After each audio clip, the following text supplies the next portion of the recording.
Action, and welcome back to Bleacher Bum TV. I'm your host, Carl, and of course we got Danny Lance on the ones and twos. This is episode number 20. Thank you guys for showing up every week. This has been a huge passion project of mine. You know how much I love the Cubs. I know how much you love the Cubs.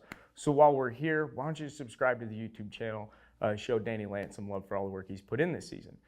As you know, Bleacher Bum TV is a weekly show about the Cubs, and I couldn't think of a more fitting episode this week if we just kind of forgot about the Cubs, and we just talked about Albert Pujols. I don't want to do this, but I feel compelled that I have to do it out of respect to a guy who's put up probably the most amazing major league career of my lifetime. And just this past weekend, what an unbelievable story. His last plate appearance against the Cubs. 0-0 ball game, runner on second base, one out. He pinch hits. Everybody's saying David Ross just walking him, but Ross, he's a career guy. He's a baseball guy. He's not walking Albert Pujols. He's going to let him hit. And what did Albert Pujols do? I can't show you. We don't have the MLB rights, but you show a picture. He's an amazing shot to left center field, and it pains me. Obviously, the Cubs lose. It's not new this season, and it's not new to see Albert Pujols do the damage to the Cubs. So I figured, you know what? Why don't we just spend this week? We're going to talk a little bit about Albert Pujols. And let's start with going a little bit behind the man who's done all this damage to the Cubs in his career.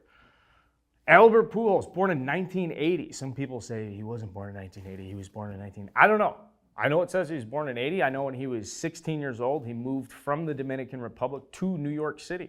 I knew that he was raised by like a notable softball player in the Dominican. He grew up loving the game. He used to like hit limes or something and catch it with the milk crate. And we think we've heard that story before. And if it wasn't Albert Pujols, it was another Dominican that had an extremely successful career. These are guys that just like want to play baseball. They just get an opportunity, and they're just significantly more talented than a guy like me.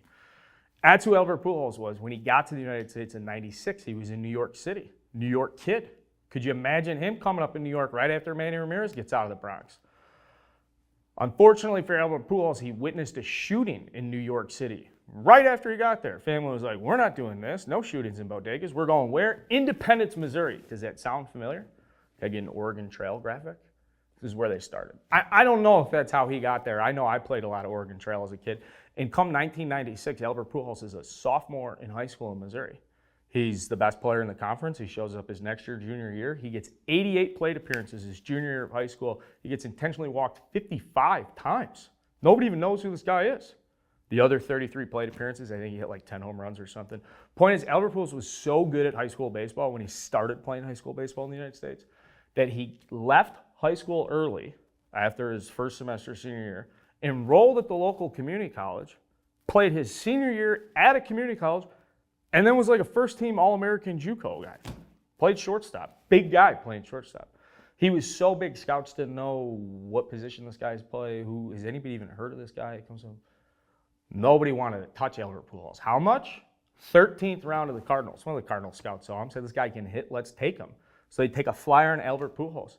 What if I told you less than 2 years later, he was the Rookie of the Year? When you were a junior in college, or I should say, when you should have been a junior in college, but maybe you were, didn't go to class. That's not me, that was you. Albert Pujols was hitting third for the Cardinals and winning a division title. And ever since he got that, he just cracks in the big leagues. And people are like, who the hell, are you following this? They're like, who the hell is this guy? Rookie of the Year, finishes fourth in MVP voting, posts a 1,000 OPS in his first season in the big leagues. Little did we know the fucking reign of terror that Albert Pujols would impose upon the National League over the next 10, 11 seasons with the Cardinals. Talk about 9 All-Star appearances. That's a lot. 3 MVP titles, 5 division titles, 7 playoff appearances, 2 World Series titles. This is a guy for 10 years in a row walked more than he struck out. You take a second for that. For 10 years in a row, Albert Pujols, who's the most feared power hitter in baseball, is a right-handed hitter. Walked more times than he struck out. 10 straight seasons he did that. Guy's fucking incredible. Obviously, we know what happened when he went to the Angels and he lost some steam and all that stuff. It's not about the second half of his career. Let's just focus in on Albert and how good he was against the Cubs. Over a 162-game season, Albert Pujols in his career, his average, you ready for this? 38 home runs, ding. 116 RBIs, 101 runs scored, 74 walks, and 72 strikeouts. Those are pretty good numbers. Against the Cubs, his 162-game average is 48 home runs,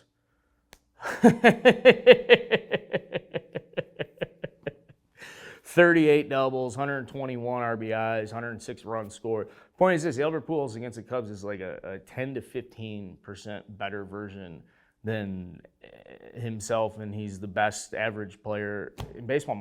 It's hard for me to explain this because like I'm saying it as I'm also wrapping my brain around it. For Cubs fans, there's another interesting little tidbit. There was a part in Albert Pujols' tenure with the Cardinals where the Cardinals were not the best team, and that was in 2008, that was in 2007 with the Cubs, and that was in 2003. And when you think about the Cubs' success over that decade, does anybody remember those 3 playoff appearances in conjunction with how much fucking damage Albert Pujols was doing? Is the story about the 2000s NL Central, is it anything to do? We're the ones who are sitting around being like, no, let me tell you about Kerry Wood and Mark Pryor. Let me tell you about the season Ryan Dempster had. Let me tell you about a middle infield combo named Ryan Theriot and Mike Fontenot. Is that how people talk about the NL Central? No, they talk about Albert Pujols. They talk about what the Cardinals have done. And when Albert Pujols left and went to the Angels, do you know who played first base for the Cardinals? Anybody? Matt Adams. Matt Carpenter had a little stint in there. Mark Reynolds started like 140 games one year. Tragic stuff. Not tragic, but I mean, we're talking about Albert Pujols. It's not until they trade for Paul Goldschmidt and you see the gap that gets left from Albert Pujols where you can take a step back and actually appreciate, holy shit, just how good this guy is. And we've been lucky enough to watch him play. It sucks that he was a Cardinal. If this guy was a Cub, we're building statues all across the Midwest. No, instead he's just got a fucking arch in St. Louis. Now, this has been a completely different Bleacher Bum TV. I just wanted to talk about Albert Pujols for a second, just how much respect I have for him. Now, were those moments in 2006, 2007, 8, 9, where you're showing up to a Saturday at Wrigley Field and you're like, I think we can beat the Cardinals if we get Albert Pujols out 4 times. And then he goes 4 for 4 and scores 4 runs with 3 doubles. Those days happen. They're very real. And I'm lucky to sit here in this chair and know unequivocally that at the end of the season, they will be gone, lost forever. We will never, ever have a number 5 in a Cardinals uniform, a big hulking Dominican standing on top of the plate, just hoping you make a mistake. And even if you don't make a mistake, he's still putting a fucking charge into it. Why? Because he's like the best right-handed hitter of my lifetime. And I say that with no disrespect to Manny Ramirez. I just sit here as a baseball fan who's astonished with what that guy accomplished. And the fact that he's back in St. Louis, chasing 700. We got 4 weeks left in the season, 5 more home runs to go. You think he's going to be playing every single day? Yeah. Think he's going to be in a position to hit 700? Man. So here's the call, here's the testament. Last week of the season, there's going to be like 4 games left. He's going to need 2, and he's going to pop the first game. And we're going to have 3 games left in the season. Is Albert Pujols going to get to 700? I don't know.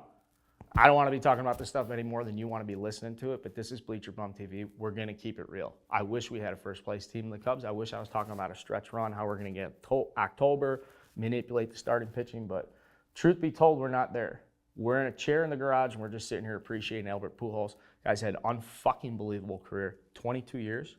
22 years. It's one of those times, even though I got a bad head of hair. It's one of those times, even with a bad head of hair, it's very easy to tip your cap. Albert Pujols, tremendous career. You've ruined the Chicago Cubs while you were wearing that St. Louis Cardinals uniform, and I'm thankful that you are out of my fucking life from now on. God bless. Have a good retirement, buddy. Hope I never see you again. This is Bleacher Bum TV. Subscribe to our YouTube channel and give Danny Lance some fucking love. That's my guy. Let's go.